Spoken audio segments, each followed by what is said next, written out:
Derek. And I'm Noah, or am I? And you're listening to A Bite Of, where we take our current favorite pop culture obsession and enjoy it one nibble at a time. Yay! Who's sitting across from me? Is it a Skrull? Okay, there's going to be so much of that, apparently. Secret Invasion is finally here. It's been a long journey since we've talked about really anything Marvel, especially TV show-wise. It's marvelous to be back. She-Hulk was the last one? Shulk? Almost a year ago, 9 months, or give or take. The time is a blur. And that was the last time we did it before you watch. So it's nice to do these again. I wonder when the first one we're going to do that's not Marvel. Ooh. I don't know. What would it be? Percy Jackson. Oh. Hunger Games. Ooh, Hunger Games.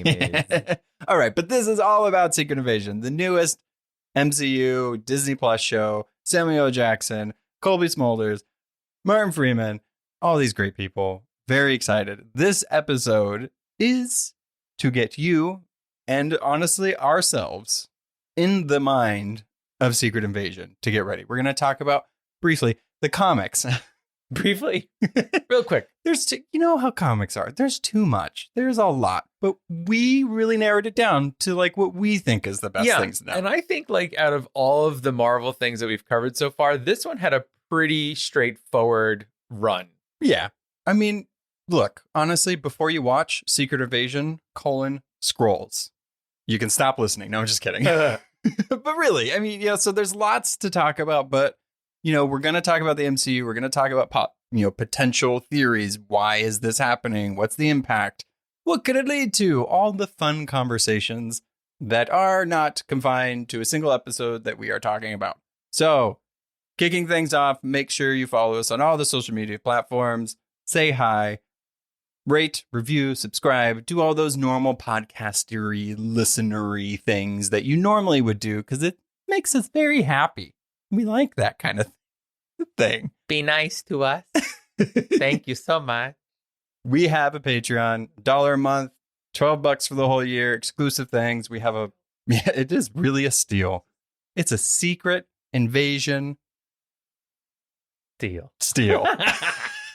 That word. We're on fire tonight. We have a series coming out that is before the MCU, meaning we're talking about Howard the Duck, X-Men, all that great stuff prior to the MCU being established. It's going to get weird because they're all coming back anyway, but this is before. You know what we mean. Yeah, they're not in a phase. Yeah. They're the Old Testament of Marvel. Before Jesus came, aka Iron Man. Marvel BC. Exactly. Or yes. BF, before phase. Right? What would P? Oh. Phase. I like your fancy way of spelling phase. I think it's F-A-Z-E. With the apostrophe. Phase. All right, we know what we're talking about. So who do you trust? Possibly us. I don't think us at all. I think we are secret imposters taking over this podcast. All right. Do you want to officially announce the episode? Yes. Let us officially take a bite of before you watch Secret Invasion. Wee. Why? Aliens. What? Who can you trust? Remember, this is like Black Widow / Civil War tone and theme. So we have to be espionage. Okay, this is serious. I could never make it as a spy. Globe-trotting, text on the bottom, where we are currently at with the... Oh, yeah. That I like. That's what we have to be. No singing anymore. No. I'm going deep undercover as a cabaret singer. Okay. All right. Yes. I've got my plot. New York City. So usually what we do before you watch, because we like to talk about where all this stuff came from, right? Uh-huh. We have all the cards. Not all of them. Most of the cards. We have a good amount of cards. Yeah. Those cards that Marvel used to come out with, especially in the 90s, the early 2000s. And Derek just happened to have a plethora of Nick Fury cards. Yes, because no one wants Nick Fury cards, so they gave them to everyone. So I'm going to read from two of them. I'm going to read mostly from the 1990 card, but I also want to share the quote from the 90Q. 90. You could have kept going with it. Well, it just sounded too silly. The 92 card. All right. So listen, Nick 92. Fury, of course, in the 1991, here he is. He's white. He's wearing a blue outfit. He's got a gun. Okay, real quick. Can I just say, because you did mention he's white, Nick Fury in the comics that is black is Nick Fury Jr. It's a whole big thing. Great. The one in the MCU is this Nick Fury. Yes, but this Nick Fury, as you'll find out, is from World War II anyway. So it just doesn't fit the timeline of what we're doing in the MCU. What does? Nothing. The Phasers. The group affiliation is S.H.I.E.L.D. He's the leader. His height is 6 feet. His weight is 225 pounds. Wow. Pretty even, normal guy. Yeah. He's statuesque. He has too many muscles for that weight, though. Just saying. Well, for 6 feet, 225, he's packed tight. Yeah. Battles fought 843. Oh, God. I forgot about this weird stat. Wins 679. Losses 132. Ties 32. That's not bad. I love these ties. What does the tie mean? Meaning, like, they both escaped and nobody could really win. Okay. Yeah. So the win percentage is 81%. A solid B. That's fine. B minus. Director of S.H.I.E.L.D., you kind of want that. Yeah. That's good. High percentage. His arch enemies are Madam Hydra, Right. Baron Strucker, and Yellow Claw. Not to be confused with White Claw. Or the Claw. The Claw. Yeah. From Toy Story. No. He was Andy Serkis. Oh, yeah. So his first appearance is in the comic Sergeant Fury and His Howling Commandos #1, which was released in May of 1963. Now, I do also want to say that on the 1992 card, it says that it was released in December of 1963. So who knows? Yeah. Again, timeline. Right. Doesn't matter. It's all whatever, Loki. So his bio. Having established a reputation as a brave and fearless soldier during World War II, Nick Fury was chosen to head S.H.I.E.L.D., the Strategic Hazard Intervention Espionage Logistics Directorate. That threw me off. And it's what would it have been? I don't know. Department. In its mission to detect and destroy covert threats to the democratic way of life. With his vast combat experience, technological know-how, and fighting prowess, this tough-talking, hard-hitting super spy is more than a match for just about any opponent he faces. Yeah, that's very much of the time. Yeah, yep. Mm-hmm. I loved all the alliteration in that That's sentence. exactly fantastic. Why. They used to have fun in comics. They sure did. I had a great... That was a romp. Stop. Did you know Nick Fury regularly ingests the top secret infinity formula to maintain his youth and vigor? Sure. That makes sense. Gross. I mean, that explains why nobody ages in comics. That's okay. I like that, actually. His real name is Nicholas J. Fury. What else would it have been? And the quote from the 92 card is, "I ain't much for chains of command, pal. I'm just a soldier that gets results." Says the person that becomes the director of a top secret organization. Okay. And by chains of command, he needs to be on top. Yeah, he is. Yeah. So that's Nicholas J. Fury. Those cards are amazing. We'll post them. They're always fun. They're to look so at. Great. Yeah. It's good. It's always humbling to know where we came from, or where it came. Not we. Where it came from. Them. The thing we like. I do also want to mention that on the 91 and 92 cards, he's smoking. Yeah, he smokes a lot. Yeah. I'm currently reading every single issue of Doctor Strange, starting in Strange Tales from 1951. That's wild. And literally in Doctor Strange's origin story, he does surgery. Before he even takes his gloves off or his smock, he's taking his cap off. He lights a cigarette right in that operating room. Right in the OR, baby. I'm like, that's fine. Yeah. Not a big deal. All right. So we did those cards, right? Yes. On our Discord, we have a chat that's specific for Patreon members. And Stefan, one of our OG Patreon members, OG listeners, great friend, he asked us to do the Marvel Snap game card equivalent. Also a card. That could relate to this. There's no information on these cards. Unfortunately, they're beautiful. They come out with different variations with artists. The game is a lot of fun. I highly recommend downloading it. We're not getting paid to say that. I just really like it. So he sent the Super Skrull card. Super Skrull is the Skrull that has all the powers of the Fantastic Four. His name is Clark. Clark. How is it spelled, Derek? KL''RK. Clark.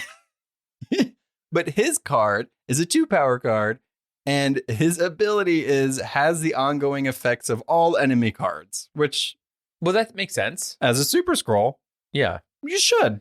Yeah, like isn't like one of his arms is like fire, one of them is stretchy or something. Typically how they depict this guy is like he'll have like a thing arm, an invisible limb or something, a firearm, and he's stretching all of them. Yeah. So Fantastic Four, He's like those crabs where like one of their claws is giant and the other one is like regular. Yeah, like a fiddler crab.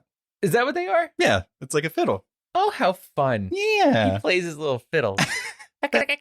That's a crab fact. It's another edition of Crab Facts. Oh my God. So, throwback. Yeah. So who are the Skrulls?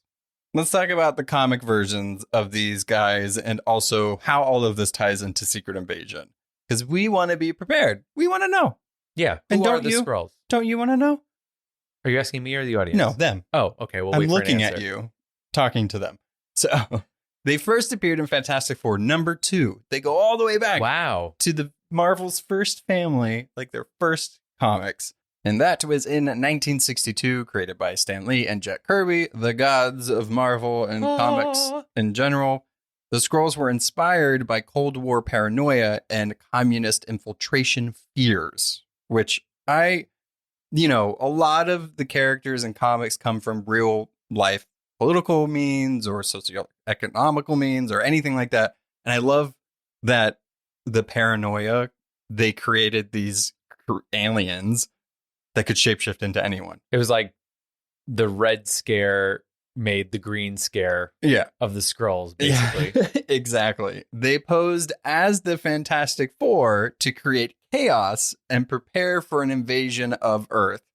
I would love if that's like the first thing we get as MCU Fantastic Four. I know we're getting Skrulls now, but that would just be amazing. The whole, like half of the movie is the Skrull versions of them. And then it's like, wait, no. I don't know. That'd be fun. One of my favorite things is when there's like a double of a hero or something in a comic or a show, when they look exactly like them except for like one thing, so it's like, so instead of the stripe on the shoulder, it's a star or something. Oh, and that's what makes them a little different. That's part of espionage. You need to look out for that stuff. But the Skrulls are so good. Yeah. Well, they are. They really are. They're so good. I mean, they don't make mistakes like that. The Skrulls, though, were outwitted in this story by how. Mr. Fantastic, who used images from Marvel's monster comics to fool them. And he even hypnotized them to make them think they were cows.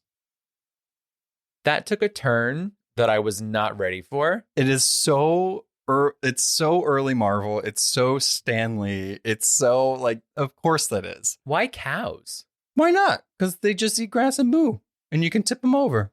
Did they change into cows, or they were just thinking that they were cows? Moo.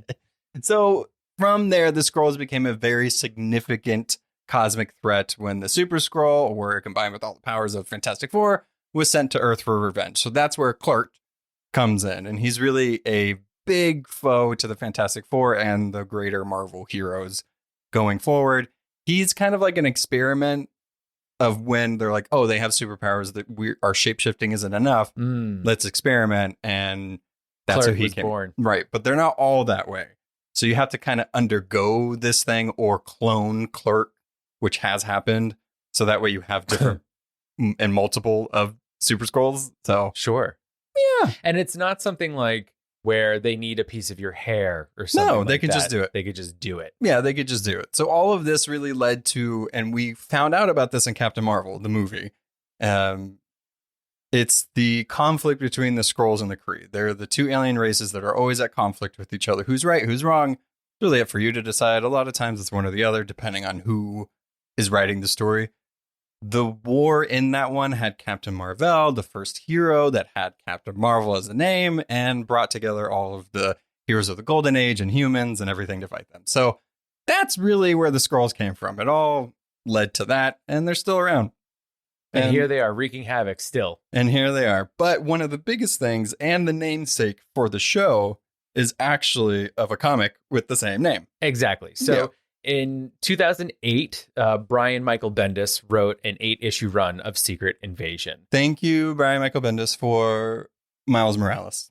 Just saying. Heck yeah. And I will say this Secret Invasion was quite entertaining because it has like hundreds of heroes in it, which is really cool to see. A lot. We'll get into like the differences between like the source material and what we're probably going to be getting, but it's so different. Yeah. And like literally the first pages are going to be so different because it starts off with Tony Stark, RIP, in the MCU, bringing Hank Pym and Reed Richards, who doesn't exist yet, to Japan to see a dead Elektra who's actually a Skrull. Yeah, so Elektra also not in the MCU, so already very different. Yes, very different. And Tony's like, something's up, folks. And then a Skrull ship crash lands in the Savage Land, which we don't have either. No. In the MCU. Oh, it's probably there. We just don't know. That's true. There are dinosaurs there. That's the most important thing. And so Tony's like, all right, I got to go check this out. I'm going to go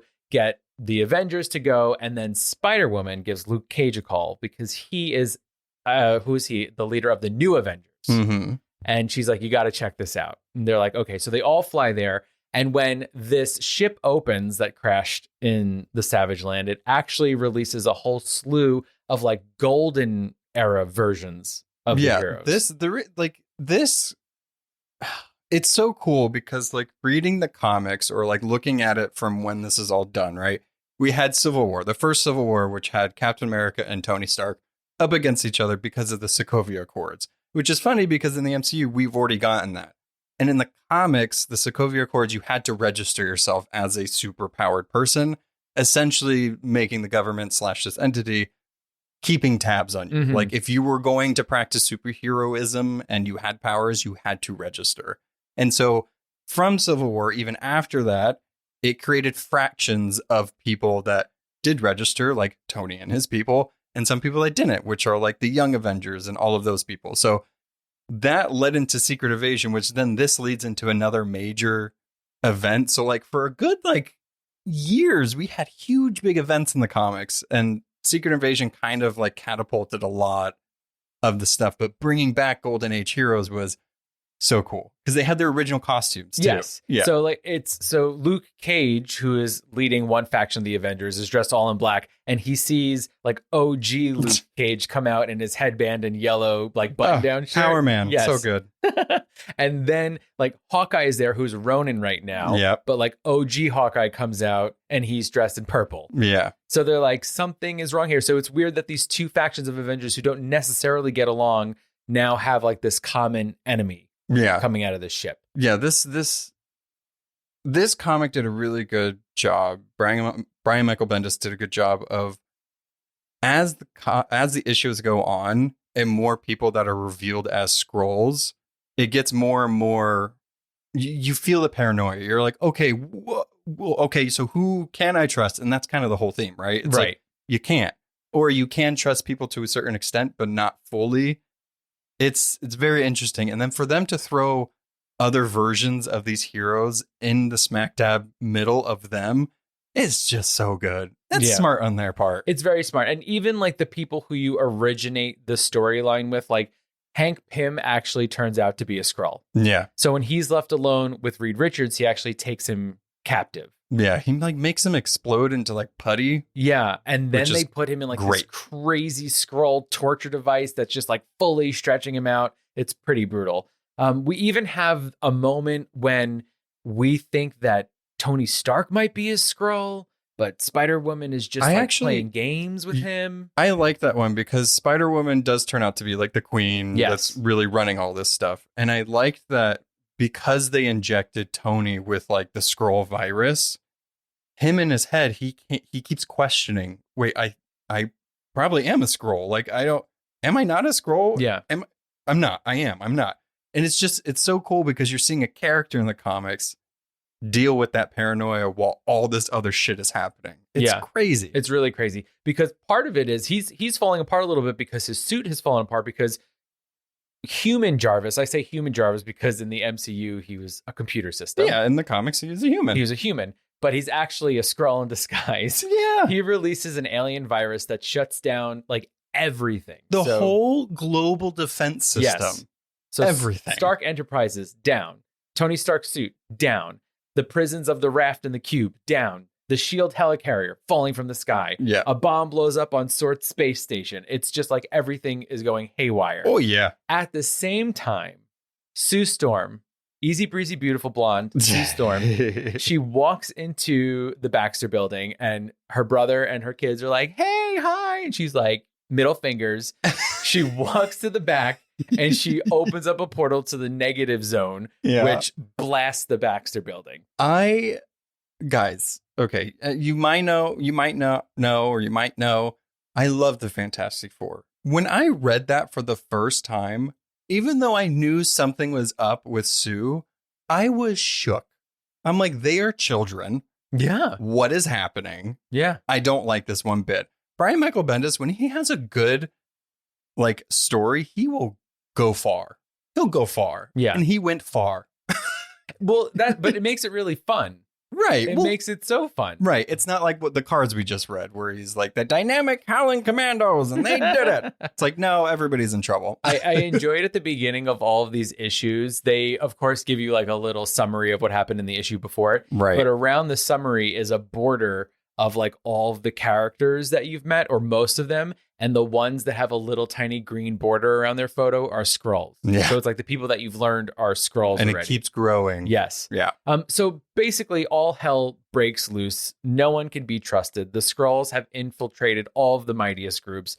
And throughout the series, there's basically a fight going on in the Savage Land and a fight going on in the middle of New York. But you meet the Thunderbolts. You meet the Young Avengers. You meet cadets from the Initiative who are like brand new, just registered heroes. You also see Nick Fury, finally, who is in charge of a group called the Commandos. Yeah. And we also see Norman. Oh my God. Okay. So Norman Osborn. So how it really this story ends. The big sort of cliffhangery thing. Yeah. Is like Norman kind of does the final blow on TV. So everybody sees Norman Osborn helping, like pretty much negating the alien threat.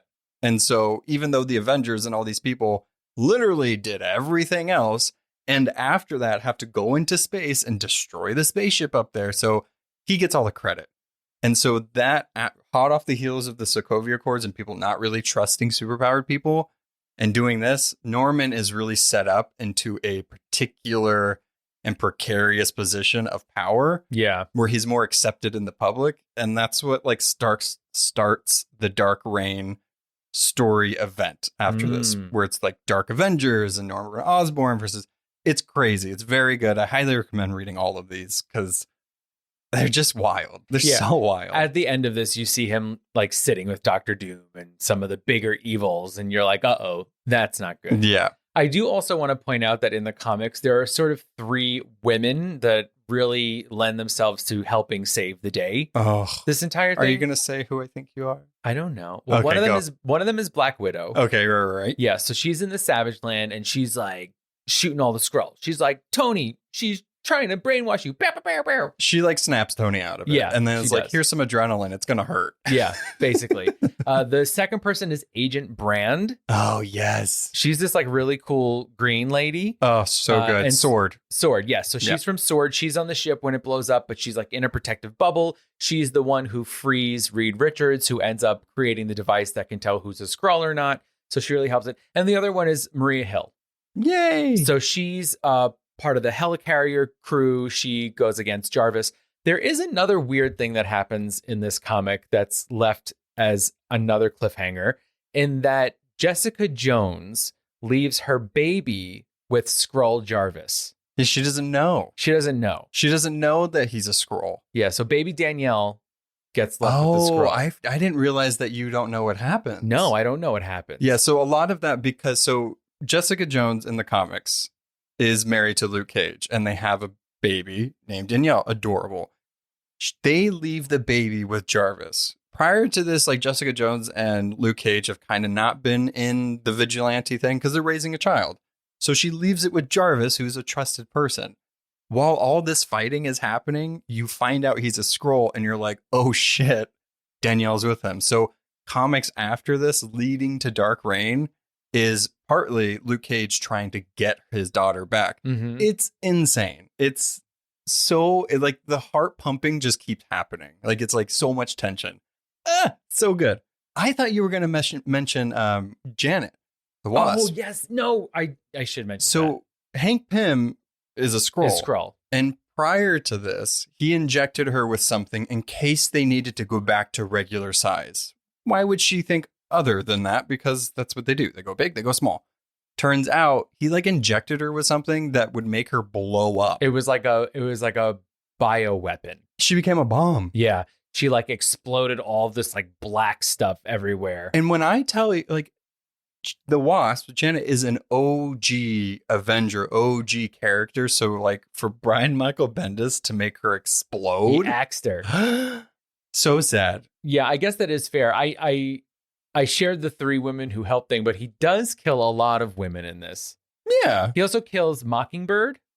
Oh, That yeah. whole thing. Yeah, Mockingbird. It's Hawkeye's. long story short, lover. it's Hawkeye's love of his life, who is the same character in the Hawkeye, his wife. Like, that's why we were theorizing. Remember, is she Mockingbird? Yes. Right. So it's that same character. She does end up dying, which is really sad. Mm-hmm. And like she thinks she's real, but she's really a Skrull. Right. It's a whole thing. Yeah, it's sad. Yeah. But I really enjoyed these 8 issues. I got through them really quickly. It's so wacky and wild and all over the place. Because it's mostly battle, there isn't a lot of like exposition. There Right. isn't a lot of like long, thoughtful conversations. It's just like crazy stuff keeps happening. The Skrulls are here. And so basically the Skrulls are just they've been planning this invasion because they want to take Earth over as their new home. Yeah, which is fine. That's it. Yeah. There is a new Secret Invasion comic that's very much more current by Ryan North, who is currently doing Fantastic Four, and Francesco Mobili. Sure. I want to say that's the name. Much more Maria Hill and Nick Fury focused, and it's much darker and espionage. Which sounds very similar to what It's- we might be getting. It's like still far removed, but closer. Mm-hmm. Not as many heroes. This is very super. Right. So those are like that explanation and what you have seen in the trailer for what we're about to see. Totally Look different. Nothing alike. Yeah. So different. So this is the part of the Before You Watch where we kind of more focus on the show and the stuff that we know and stuff that we think we might know. So we know it comes out June 21st, which is a week Fact. from when this comes out. The plot, right? Okay, so I'm going to it's always fun to be like, where in the MCU have they come from / to get them here? The post-credit scene for Spider-Man Far From Home revealed that Nick Fury had been throughout that movie actually the Skrull Talos in disguise, while the real Fury was aboard a Skrull spaceship. We know this because of Captain Marvel. We know who Talos is, and we know that there is a faction of Skrulls trying to find a home. That's the whole point of Captain Marvel and why she was gone. The question is, though, why did Nick Fury get on that ship? Why did he leave? We kind of know that it's possible because of the events of Endgame, and he lost Tony, he lost Black Widow, he lost a lot of people close to him, so maybe he did that, but I'm really hoping to find out why. Yeah, well, it seems like he knows that he was needed on Earth, and that's why he sent Talos. I mean, I think he was the one that sent Talos, right? Or he just stay. Yeah, I mean, I think those are the questions we don't know. I mean, in Spider-Man, it was just like, oh shit, Maria Hill and Nick Fury are Skrulls. Where are the other ones? Yeah. And it's very mysterious for him to not be in the middle of the action because he's always been that way. He's Right. always popped up and said, we need you. We got to do this. This is what we're working on. Yeah. So somehow he gets news of something happening on Earth because he's back on Earth. We know from the trailers, or can assume, that he is back on Earth because a rogue faction, I was going to say fraction, of Skrulls led by Gravix, who's a new character, but the leader of the rogue fraction of Skrulls. Oh my God, these words are so hard to say together. They're all made up. Rogue faction of Skrulls. There we go. I said it. That's not made up. Rogue. I was trying to help you. I was just saying they were made up. Skrulls is made up. That's not real. But so what we know is like it seems like he's dissatisfied with what Talos and Fury and all of them are trying to do. One of the bigger things, and from what we could tell from these trailers, is that they're fed up with it. There's a part of them that just wants to take over where they're at now. If that's the end game, I guess we'll find out. This is like when I think about what we see in the trailer, especially with Gravix, is that his name? Is like it feels almost like the Matrix, how he can like multiply and there's many of him, and those are just other Skrulls looking like him. But it feels like the Matrix. Yeah. You know what I mean? Like with the agents, I they know. can just be everywhere and look like each other. Agent Smith. Yes, exactly. So it's like, oh gosh, we're getting like spy espionage Matrix. Everybody's wearing trench coats. It's crazy. Yeah, I'm very excited for that. The cast is a very interesting cast. We have Nick Fury, Samuel L. Jackson, former director of S.H.I.E.L.D., working with Skrulls at some point. We don't know. Space pirate. Yeah, we don't know any of that. Hopefully, we will find out. Ben Mendelsohn as Talos, who we've seen before, leader of the Skrull sect that is an ally to Fury and our heroes, we can assume. Kobe Smulders, aka Maria Hill. Love her. She's love back. her character. She's back. And she understandably is pissed off at Fury because she's been trying to contact him and he's like, nope, not returning any calls. She's furious with Fury. Yeah. You got it. Got him. Martin Freeman, Everett K. Ross, This guy. former agent of the Central Intelligence Agency, CIA, ex-husband of Valentina Allegra de Fontaine, who we last saw Friend of Wakanda. in Wakanda Forever, who was rescued by Okoye, aka the Midnight Angels. He's another one. So You many know, names. These are the roles you want in the MCU. Don't be a major hero. Be someone in like Shield-ish, Swordish territory, because you can just pop up whenever you want, It's really true. right? Yeah, I agree. Yeah. So I'm happy to see him back, though. But you He's don't a great want character.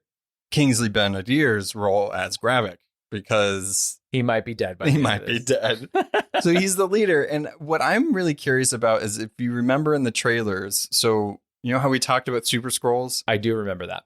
It looks like he has I don't want to say stretchy powers because there's no Mr. Fantastic, but he makes his arms into viney things. Yeah, they're very stretchy. And there's also scenes where a bunch of people are laying under these like glowy blankets, which I can only assume is somehow they're creating Super Skrulls. Like cloning again. Cloning and then making Super Skrulls because Skrulls shouldn't have the ability to stretch like that. Right. Doesn't seem like something a normal Skrull can do. Because he, like, that's just him in his, like, Skrull form. Although, no, he's disguised as someone. Right. Confusing. His Skrull form is his Skrull form. Right. And then he shapeshifts, but he can't have stretchy vine powers. That's just not part of it. Mystery. Yeah. So they're creating possibly Super Skrulls is the point. All right. We got 3 more major players. Okay. Emilia Clarke as Gaia, who is Talos' daughter, which we did see in Captain Marvel, but she was a child. She was the baby. Remember, that took place in the 90s. So it's like Forever ago. yeah, 20 years more this way. So she turned into Emilia Clarke. So All right. what if the Skrull just likes Emilia Clarke and she's like, I want to look like her. So it's actually Emilia Clarke, but it's a Skrull of Emilia Clarke. Exactly. It's Khaleesi. Yeah. She was a fan of Game of Thrones. So one of the newcomers, which I think we have to really keep an eye on, is Olivia Colman as Yeah. Sonia Fallsworth, which I love the name. But she's a high-ranking MI6 agent, old ally of Fury. They want to protect England's national security, so there might be some, like, I want to protect my people, you're fucking it up type thing. I don't know if I can fully trust her. She's got to be Queen Varanki. This whole slogan of this is, who do you trust? Not her. Not her. Not Olivia Colman. I'm going to love her performance, Heck yeah. but I'm not going to trust her. She's going to be the queen. Yeah. Surprise. And I'm the leader. and last major player of this is Don Cheadle as James Rhodey Rhodes, War Machine. Unfortunately, lost his ability to use his legs. Tony helped him with that. The reason why he's in this, and I think it's apparent, is it's leading to Armor Wars, which originally was his TV show, and now it's being made into a movie. We'll see. But that whole thing is about Tony's tech being compromised, and we don't need that. Do you want to know who one of the major characters that wasn't in the Secret Invasion comic was? Who? It was War Machine. War Machine. He's not in it. Yeah, but I actually like this change because he, prior to being in the Avengers and everything, he was a high-ranking military person, very close to the president. And this one, he's back to being close with the president. So is he a Skrull? Is he not? How is this going to relate to other things? But I feel like he's going to play an important role, either being like an antagonist in some way to Fury or an ally, which I hope he is. It's like another Civil War situation. Mm-hmm. I also think, what a question that's going to have to come from this is that if some of our major players here, I mean, granted the ones that actually aren't Skrulls, if they are Skrulls in this, where are the real people? Yeah, exactly. Are they still up in space with a Nick Fury or something? Like, what is the deal? If they're disguising themselves to like infiltrate, pretty sure those people are probably dead. Unless they're like major characters, right? So like if Rhodey turned out to be a Skrull at some point in the show, they're not going to kill him. They're not going to kill Rhodey. He's in a ship. He's in a ship. He's in a space jail. Hopefully. I hope so. But that's true. So like it begs the question, right? So this whole series is rogue faction of Skrulls are fed up with Talos and Nick Fury. Yeah. They infiltrated, put themselves in position to power, whatever. They're trying to do something. In the trailer, we hear Fury talk about his last fight. Could it really be his last one? He's in the Marvels. What is the timeline? Does this technically take place after it? Does Talos take his place after Nick Fury actually dies? I don't know. But what do the Skrulls really want? And how does that really affect Nick Fury? Because he said in the trailer, it's my war to fight. I always knew it was going to be me. I'm the only one that can stop him. How? Why? I feel like he's going to be saying at some point, I'm getting too old for this shit. Oh, I hope so. There's too many Skrulls on this motherfucking ship. Yeah, exactly. I do hope so. But I kept trying to think about it after that last, the marketing for Secret Invasion has been amazing. You had to like find the codes in these like conspiratorial boards and put it in. You got the first like 4 minutes of the show. What do you know? You don't have to actually answer this. This is just more of a general question. Nick Fury's whole thing at the beginning, right, is because of a power source. Most of his things and S.H.I.E.L.D. and Project Pegasus and the Avengers have all been because of the Tesseract. Captain Marvel was all about that power source that created a light speed thing and devastating weapons and all of that. I'm pretty sure they're after something that has to do with that because Fury's the only one around now that has that information. It does feel like they would be after some sort of resource. Mm-hmm. Because I would feel like if it was really a thing of them trying to take over the entire planet, it would probably involve more people and more heroes. Do you know what I mean? Like, So that feels like too grand of a scheme for this show. But I think you're on the right track. I think there's some sort of resource or secret information that they're trying to get to. Maybe that's why they're trying to infiltrate the CIA or some sort of intelligence agency because they need information about the whereabouts of X. And they could really, if in Captain Marvel, before she, finds out who she is and everything, when she escapes the Skrull ship, when she's upside down, the things that they're doing to her head are extracting memories. They could easily do that to Fury to extract the things that they need. Because my line of thinking here is that these Skrulls that are being aggressive and trying to do these types of things are probably not even wanting to stay on Earth, but wanting to get this type of thing to then get back at the Kree that made them here in the first place, which would create the Skrull and Kree War, another one.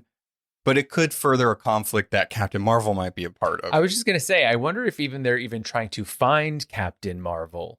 Yeah, I mean, brainwash her and leverage her as a weapon. I think that's what we'll have to wait and see. We'll have to wait and see where this leads off. Is this going to be kind of like a fought in the shadows type thing where like nobody's really going to know about what happened in Secret Invasion? But then does Monica and Carol find out about this because they're very much tied to the Skrulls and Nick Fury? And so even we've seen a teaser trailer for the Marvels, right? And Nick Fury is in it.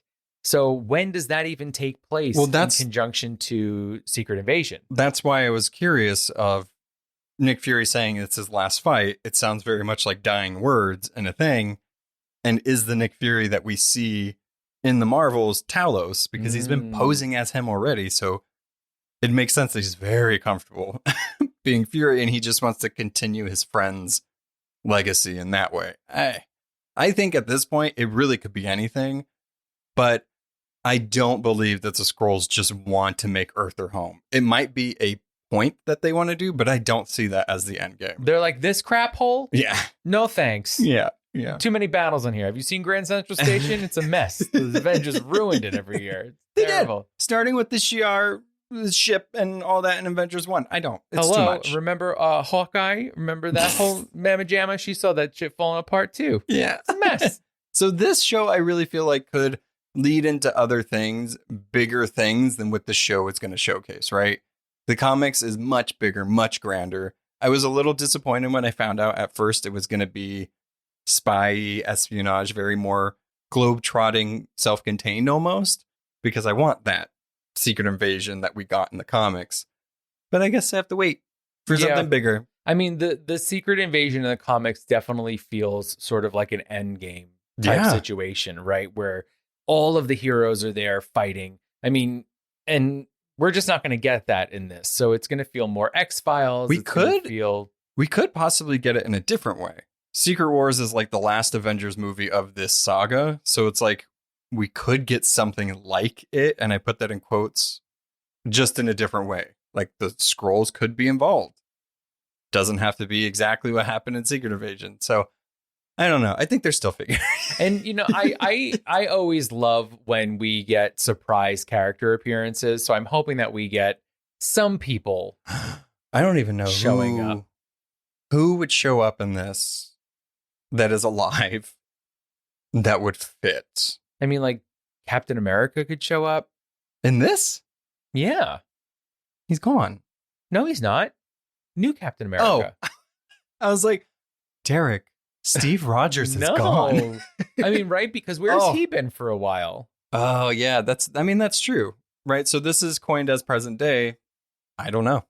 Yeah. I could see Anthony Mackie showing up. Right. And especially, right, because we've seen him filming with Harrison Ford. So he has his own movie coming out. We need a trajectory for his character. I mean, this could very much lead into those types of things. Like, there's going to have to be something that leads into Brave New World, Captain America, lead into Ironheart, lead into Armor Wars. So this one kind of seems like it's going to do that.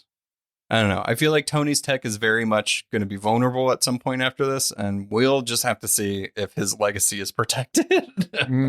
Pepper Potts is going to show up. Please no. The Gooptress herself back on the set. Well, as long as we get to see the daughter, I'm fine. Oh, there you go. Yeah. Oh my God. All right. So that's all the stuff that we know, that hopefully you learn something new. Join our Discord. Follow us every week. All the new episodes that we're covering of Secret Invasion come out Fridays. You watch the show on Wednesday. Our episode comes out on Friday, ready for the weekend. We give an extra day to watch in case you don't get to see it on Wednesday. Yeah. Yeah. Yeah. One more. Yeah. All right. So till next week, we're finally with Nick Fury again and all of the espionage people that we could think of in the MC. We're spies. We're going to be spies next week. Oh my gosh. So secret. All right. See you next week. Bye. Thanks for listening to A Bite of. Artwork and editing by our own Noah. Be sure to follow us on Instagram and Twitter at A Bite of Pod, and on Facebook at A Bite Of. If you have any questions, recommendations, or just want to say hi, you can contact us on abiteofpod.com. Please be sure to subscribe, rate, and review to spread the word. See you next time on A Bite Of. Bye!